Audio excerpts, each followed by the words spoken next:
Chapter 37. Family Affair. Hawk didn't want anything to do with Adelina. He was sure she'd ratted him out in exchange for her father's freedom. He couldn't believe she had the nerve to text him. He told her he wouldn't meet with her, but they both knew he would. Neither of them spoke when she opened the door. When their eyes met, her furtive glance quickly darted away. He didn't let it show, but Hawk was involuntarily impressed with the condo. He figured it was at least 4 bedrooms. Carlson had paid nicely for him. He made his way to an open living room where he took a seat on an overstuffed couch and waited. He wasn't going to ask any questions. She would have to explain herself, and he would decide what to make of whatever she said. A rustling in the kitchen caught his ear, and before he could ask, Adelina answered. My mother. He stared silently ahead and continued to wait.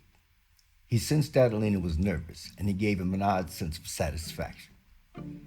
In response to the awkward silence, Adelina offered that she was waiting for her mother to be out of earshot before she spoke. Not that any of what I'm gonna say is a secret to her. Suddenly, the figure of a woman emerged from the kitchen and disappeared down the hall. Can I get you something? Hawk's body language suggested she'd best get on with it. Okay, listen. I know you think you know things, but you don't. The sound of her mother's voice shifted Adelina's attention. Hold on a second. I'll be right back. As she scurried down the hall, she didn't notice Hawk following her. She entered a bedroom at the end of the hall, and before she could close the door, Hawk stepped into the room. The woman he'd seen in the hallway was seated on a king-size bed. Her black and silver hair framed indomitable eyes that held him fast in place. She also rocked a toddler in her lap. A wiry man in his late 50s sat stiffly in a chair by an open window. His cautious examination of Hawk registered as reservation. Adelina took the situation in stride. She pointed to the woman. This is my mother, Marta de la Cruz. As Hawk nodded, he realized that the guy would have to be My father. Mauricio de la Cruz stood up and extended his hand. Hawk was stunned. Did this man actually think he was going to shake his hand? He turned to Adelina, who smiled. Laying her hand softly on the toddler's head, she said, And I'd like to introduce you to your daughter.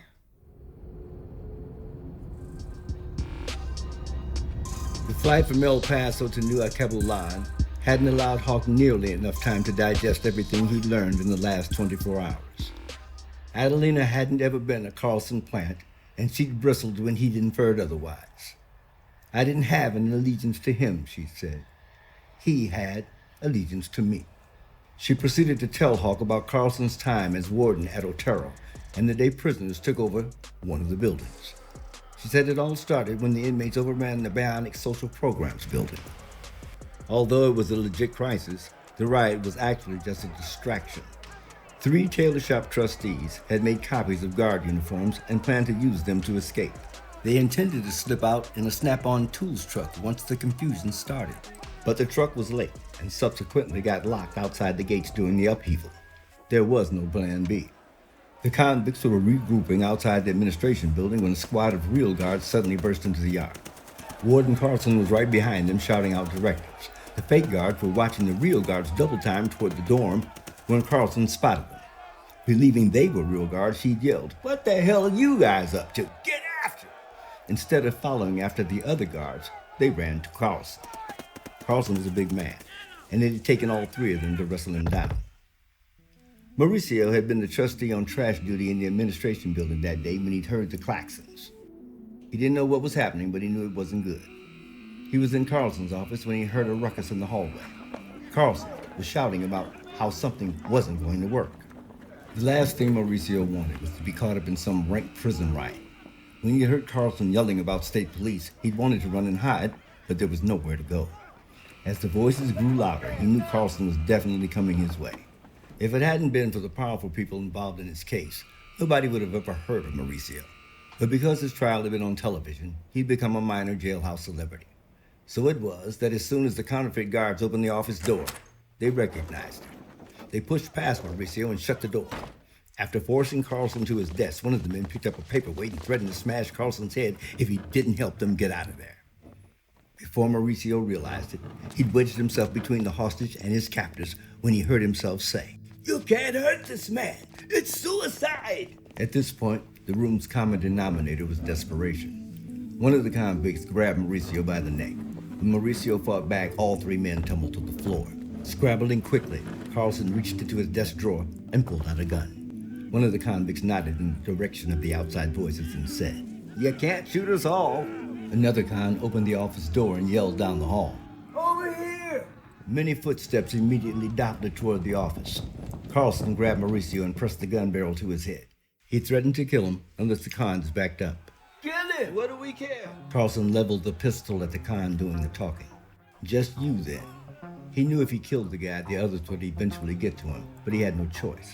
He fired 2 quick shots past the guy's ear. The con stumbled out into the hallway as the sound of the gunshot scattered the mob. Carlson slammed the door and pushed a desk in front of it.